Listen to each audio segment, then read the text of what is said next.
Un nacional que, así como tuvo su estructura edilicia para el dictado de cosmografía con un observatorio astronómico, decidió construir un predio para la actividad deportiva. Si nosotros estudiamos toda la evolución del proceso educativo de nuestro país, precisamente el periodo donde se le da mayor esfuerzo, mayor partida presupuestaria a la actividad física son los años 40 y 50. Precisamente porque los gobiernos de aquella época eran todos presidentes militares, veían de que los estudiantes de nivel medio debían tener y cumplir esa idea de mente sana y cuerpo sano. Por lo tanto, practicar educación física lo consideraban como algo más que necesario y había que contar con los elementos suficientes para esas prácticas. No nos debemos olvidar que los primeros profesores de educación física de la Argentina salían de los campos militares, del ejército argentino. Así también les enseñaban a desfilar en las prácticas de educación física a los alumnos y practicar deportes gimnásticos que eran propios de la instrucción militar. La inversión fue maravillosa. Crear una pileta de natación en un primer piso con una resistencia incalculable.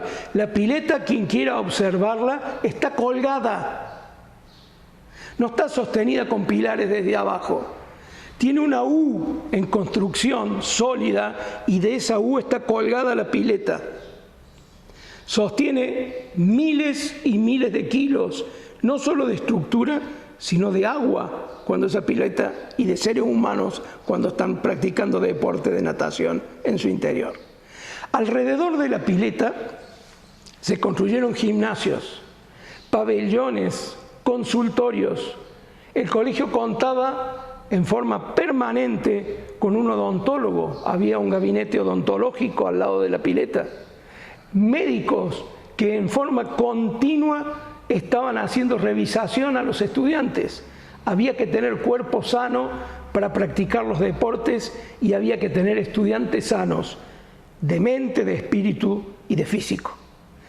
Esa era la idea educativa de los años 40. Por eso no es casual que el edificio del Colegio Nacional ostentara para el dictado de sus materias un observatorio propio, un centro deportivo de tal magnitud. Y así, en ese espacio nuevo y único en la ciudad y sus alrededores, fue, no digamos envidiado, pero sí solicitado por otras escuelas de enseñanza media. En Río Cuarto no había muchas, había 4 privadas y 2 estatales, la escuela normal y el nacional con el anexo comercial, y en las privadas 2 para varones y 2 para niñas, Escuelas Pías y San Buenaventura para varones, Escuela del Carmen y Cristo Rey para niñas. Esas 7 instituciones educativas albergaban la totalidad de la enseñanza secundaria de Río Cuarto. Todas ellas piden poder practicar deportes en lo que hoy se llama Centro 11. El director del Nacional, que tenía a su cargo el cuidado de ese sector del edificio, con buena voluntad, cumple con un servicio educativo y se lo presta a esas escuelas para que sus chicos también, junto con los del Nacional y los del Industrial, pudieran practicar deportes. Esto ocurrió hasta el año 1963, que por iniciativa de un profesor de educación física, profesor Amaya, viaja a Buenos Aires y le pide al entonces presidente, José María Guido, un presidente provisional del país, tras la caída de Arturo Frondizi. Guido, sin estudiar minuciosamente el origen de la construcción ni la donación específica que se había realizado, decide crear un Centro Nacional de Educación Física.